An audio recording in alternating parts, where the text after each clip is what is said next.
Roman Chirikov. So Roman, how do I introduce Roman? I met him 2 years back in Italy, in Trento. The thing what we discussed was how to plant water when we were not home. So this is where I was connected with him. He was telling me Arduino processor and everything. I was like, no, I'm a biologist. Let me stop here. So that's how I know Roman. So this guy is a great guy. He did PhD in Italy, and now he's working in Ericsson from quite a few years. He's doing a lot of future tech. So he's already in the future. And I'm so grateful for Roman that I asked him on LinkedIn if he wants to join, and he said immediately yes. So Roman, thank you for joining us today, and the stage is yours now. Thank you very much. I had to quickly rejoin the meeting because I never shared the screen via Zoom before. So I hope you can hear and see me. Confirm, please. Yes. Excellent. And now I hope it will work. Yes. Excellent. Oh, great. Can you see my screen? Yes, Roman. Perfect. Then good afternoon to everyone in India. Good morning to everyone in Europe. My name is Roman Chirikov, and I'm talking to you from Sweden, from Stockholm, where I work at Ericsson as an IoT program manager. We have research programs at Ericsson Research, and I am heading one of that, looking at the IoT. So I will give a little bit of introduction, but before that, thank you very much for inviting me. That's an honor and a pleasure to give a talk at such a hackathon. I love hackathons. I think it's a great initiative worldwide, and it's great to give what support I can. But first, few words about Ericsson. Since I work at Ericsson, I get often the same questions. For example, does Ericsson still exist? Well, obviously, yes, since I'm here talking to you. And here on the picture, you have an old photo of our founders. So the company is really old, more than 140 years. And yes, we are still here, even though we are not newsmakers like other B2C companies, because we are purely B2B. And no, we do not produce phones, but we produce everything else what's needed for your mobile phones to work. So all the infrastructure starting from the base stations and radio baseband units, all the way to the core networks, and also digital and managed services, which enable communication service providers to run their businesses. We are actually quite big. We are operating at 190 countries with 100,000 employees worldwide, and every fourth of our employee is in research and development. So the company puts a lot of focus on the technology leadership, and therefore we also boast the largest portfolio of telecom patents with 54,000 patents. So yes, we're one of the leaders in the global market when it comes to the telecommunications. But I'm talking to you from the Ericsson Research, which is a considerably smaller department with just 750 employees. And we have offices in 12 countries. You see them on the map.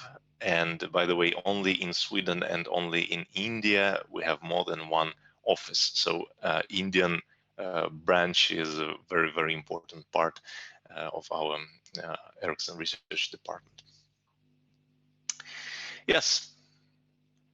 Now to the topic, Internet of Things. So yes, Ericsson works with the telecom.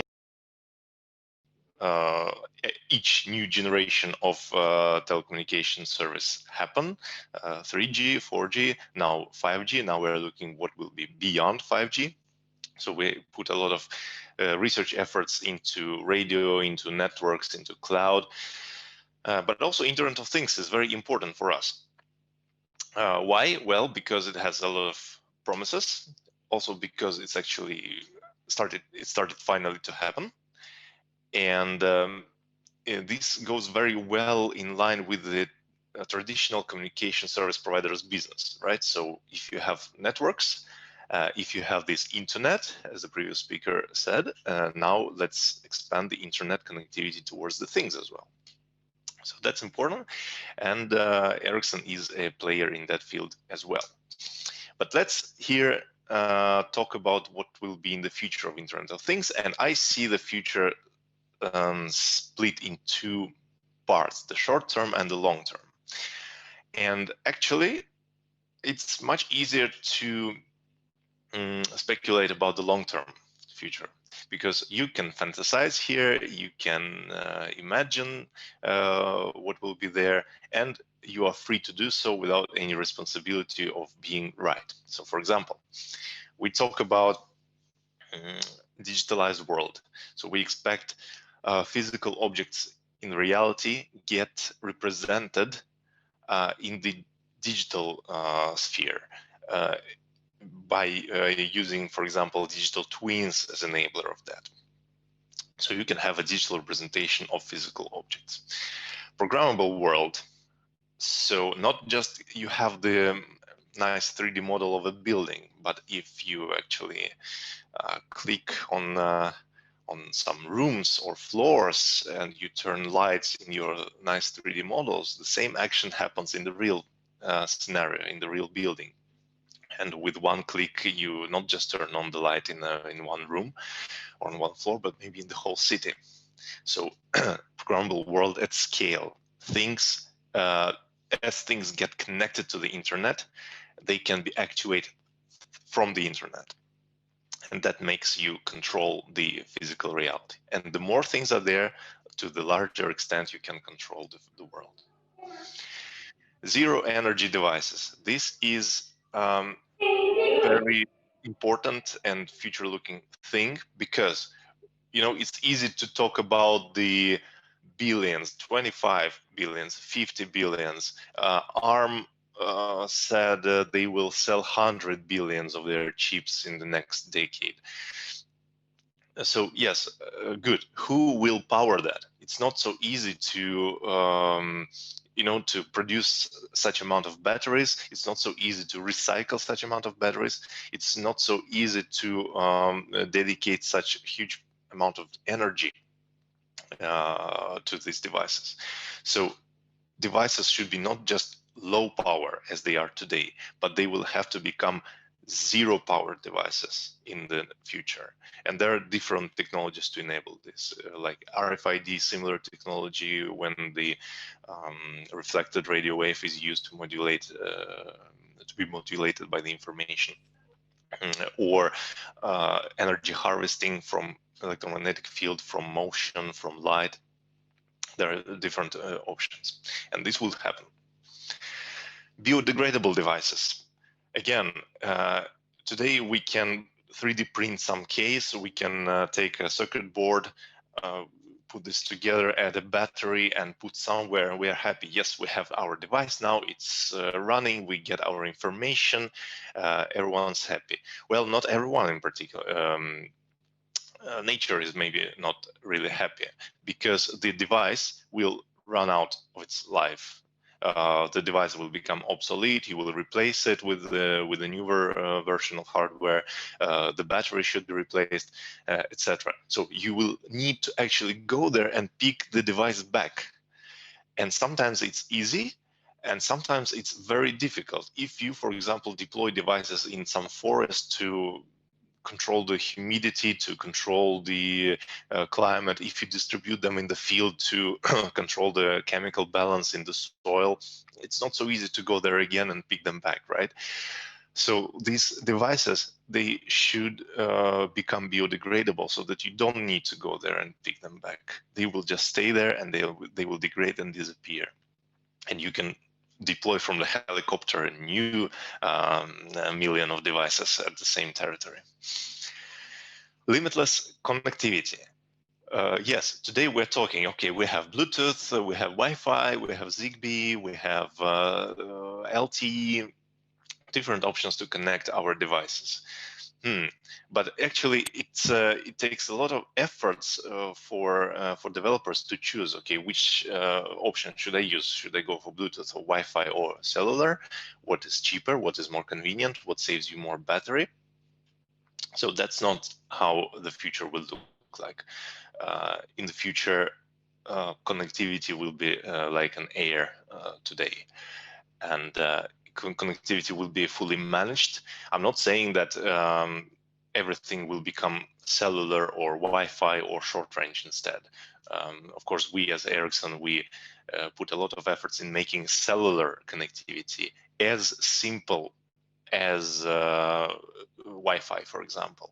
And business models from telecom operators are also changing to allow for affordable fixed solutions, similar to what you have with Wi-Fi today. Because if you have very cheap devices and you want to have many of those, like 10,000, for example, for your factory, of course, you don't want to have 10,000 contracts with your operator and pay even $1 per month per device. It's $10,000 per month for your infrastructure. Well, no, that's not going to work. So connectivity will be seamless. It will be changing from short range to wide area options, and devices will be always connected. Of course, I'm not talking maybe about some cases when you are on the ship in the middle of the ocean. Yeah, that's a bit different thing. But also there we have satellite connectivity, which will provide connectivity to the edge node on the ship, and then you have your local network on the ship. So basically, even there, intelligent machine-to-machine interactions. Now. We have devices sensing data and maybe providing actuation back to the physical world, as I said. But we should expect the devices to actually interact intelligently with each other. It can be simple devices, like based on the temperature sensor. In one room, you activate your air conditioner in another room, all the way to more complicated scenarios in the factories, for example, when robots and automatically guided vehicles, they need to exchange information about each plans. So robot has a plan what to do, and the vehicle has a plan where to go, and they should not intersect at the same time and place. And either you should take care of it by using some coordinator of the factory that overviews the whole factory floor, or you allow machines to interact and agree with each other. And you name it. So whatever else you can think about the long term, it's actually very possible because we have such advanced technological development nowadays. But short term, this is something tricky, I think. If I ask you where should I invest my money in 2 years so that they will grow, so which companies will blossom during 2 years time in the Internet of Things field? This is a very tricky question. Of course, what I will tell here is not the ultimate truth, but my thinking is that short term is about adoption, and once again adoption, because IoT started with a new term some 10 years ago. It became a hype 5 years ago, and we were saying, yes, now it comes to life. Now you can go and you can buy your smart light in a shop. You come home, you install it, and there you have it. Yes, I have IoT. Now I have also temperature sensor outside my window connected, which I can read the measurements from my computer. Great, but that's just very, very little minor steps. Adoption is about actually getting IoT to work in our lives at scale. So we have solutions for smart lights at home, yes, but we don't have them implemented in the streets. Why it should be different? Same lights, same principles, but it's not adopted there due to various reasons. And in the next slide, I will talk about which obstacles there are actually for the Internet of Things today. But it's again important to highlight, I think, that the ones who will make adoption of Internet of Things easy, they will earn a lot of money short term, because we have technology, we have hardware, software, we have use cases, so the problems to be solved by the IoT, now we need to make it actually work so that it does not bring too much overhead to the customers. So let's see, What are the challenges in IoT? Yes, so we need to scale. We need to make IoT scale despite the problems. What are the problems? So various use cases. Really, smart lighting is one thing. Smart weather station is another thing. Cars connected to their clouds is a third thing, etc., etc. So now we have these silos, these verticals that have been developing independently to support different use cases. But the list of the use cases is actually infinite, and this is not feasible that they will be developed independently because they reuse the same technologies.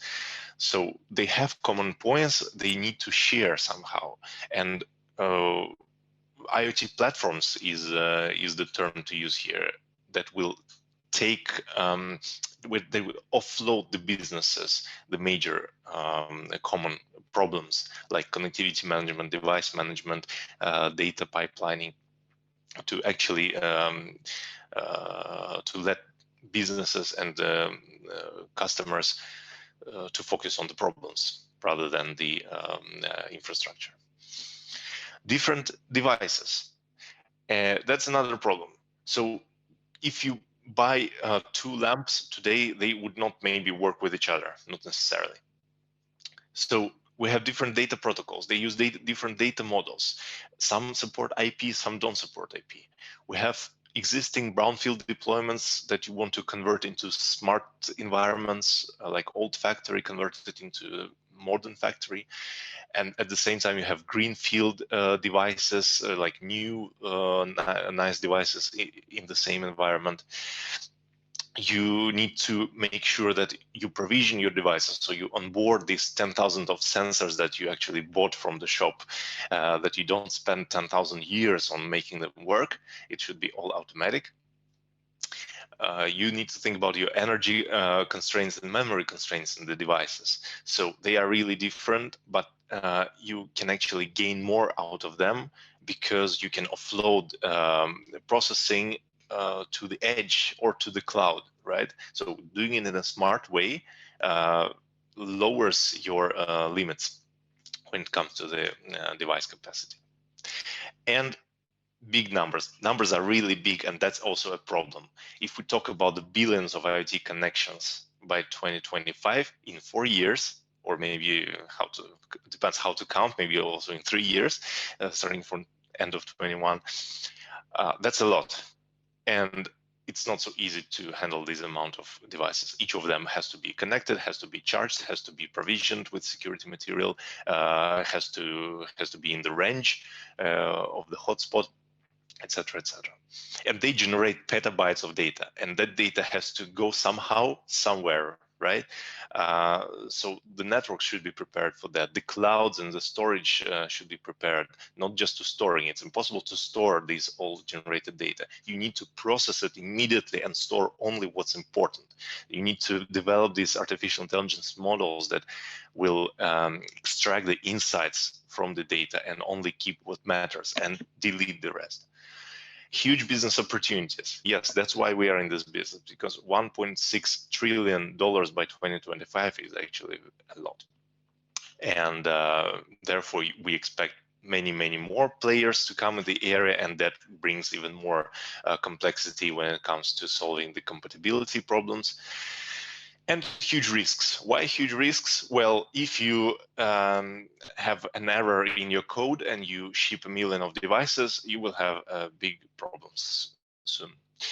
Also, since digital world and program and physical world merging, it means that some computer will control my elevator at home. Some computer will control my car at home and other cars on the road, which means that if there is an error in the code, it actually cannot just end up in the blue screen on my Windows computer. It may end up me being in the hospital or even worse. So risks are big, and history shows we are never done with debugging. Unfortunately, planes crash even today, even the new planes, unfortunately. And we need to be extra careful when we deploy IoT solutions to the real world. And finally, IoT stack domains. It's convenient to split them into the devices, so device manufacturers, chip manufacturers, the network providers, and connectivity layer. Then IoT platforms that do this data processing, data storage, provide security, may do analytics, and then IoT applications, the main when different vendors, different customers use the whole stack to get their particular IoT application work. And good news for you is that the market value grows if you go up from devices towards IoT applications. It's big at every layer here, but the higher you are in the stack, the more market opportunities you have. And therefore, I think cloud analytics and visualizations, they actually land up somewhere high in this chain. So it's a very good focus of the hackathon, I must say. Yes, I think I'm done here, and I only need to say thank you very much for listening and to wish you all good luck with the last day of the hackathon. Thank you so much, Roman. I think you have showed us Black Mirror, the episode of a Black Mirror, how the future looks like. Well, especially everything is programmable, right? Well, wonderful. I mean, especially the short-term adoption. I think we are talking about adoption from quite a while. I know even the old age people, even they can't use Excel sheet to put data, and now we are talking about IoT. It takes time, I think. yeah, exactly. Since Roman is so expert in IoT, maybe we allow students to interact with him with one or two questions. I mean, this is a very important topic, and he's in the future already. Students, if you have any questions, feel free to ask him. Maybe I have one question to start with. I'm a student of IIT. I still have to learn a lot. So, Roman, thanks a lot. It's a wonderful talk. You gave a lot of perspective. You talked about the future even after 5G. What is that? Right now, in Europe, at least in Europe, that's what I'm more well aware of. Talks happen between the European Commission, the universities, and companies like Ericsson, Nokia, Huawei on what is the development behind the 5G. So definitely there will be networks. 5G is great, but it's not the ultimate yet. There will be next generation, somehow called, I'm not sure how yet, which will bring, which will address different problems. So 5G is seen, for example, as enabler of this industrial IoT with low latencies, and it's enhanced the mobile broadband use cases for all of us, of course. But 6G will do something more in that direction, like bringing maybe more artificial intelligence right into the network, or making networks more capable of offering the edge processing. It's in very early stage of defining what is the next generation will be. So stay tuned. Well, thanks, Roman, for giving perspective. Yeah, I would like to ask one question. Yes. So if edge and fog are used, right? Edge and fog for IoT devices. So is it a very common practice that you always go with the fog in Ericsson, or how is that? Typically more towards fog computing. Right. So I would say fog concept is more in research state as of now. So I cannot say about the cellular business. I'm just not aware. But when it comes to IoT, so right now, just like most of other players, we have computation primarily in the cloud. And we are developing technologies on how to make it run on even the constrained devices. For example, there is a tiny ML thing which allows to run machine learning algorithms on very constrained devices with just a few hundreds of kilobytes of RAM. So yes, this is, I think it's extremely important, and we are, let's say, We are developing it. Okay. Wonderful. Excellent. Any questions from students? I have a question, if I may. Sharon, please. So, yeah, so Roman, you mentioned the the risks that come with the with IoT, with the physical and software world being interconnected, the elevator example that you mentioned. And we see, this happening more and more also with devices such as Alexa, Google Home, etc., which are everywhere. So in terms of improving enabling adoption of such technologies and minimizing the risks, what is the regulatory landscape? Are there is there something coming in so that such kind of IoT devices are have an oversight body, looking at companies and how these technologies are implemented? Very good question, and I must say I don't know if such initiatives exist. There are bodies like Industrial Internet Consortium, and they have working groups focusing on network architecture, on the connectivity framework, and some particular use cases. They work on digital twins.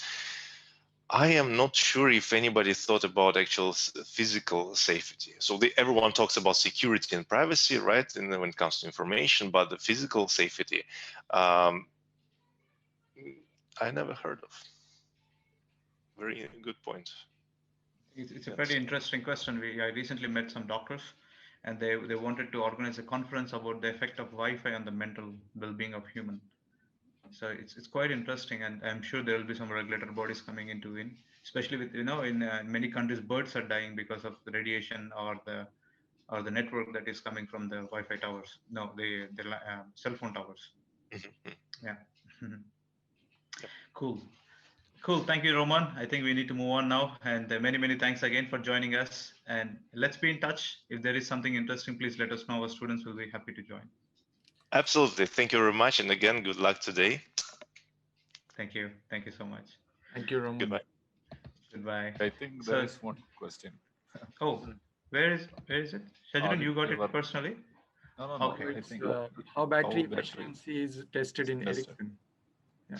Yes. Okay. I can take this question pretty quickly because, again, I work in research, and this is something about the production line, which I'm very far from, unfortunately. So I cannot answer the question, basically. Okay. Thanks, Roman. Makes sense. Yeah. Cool, guys. Thanks again, Roman.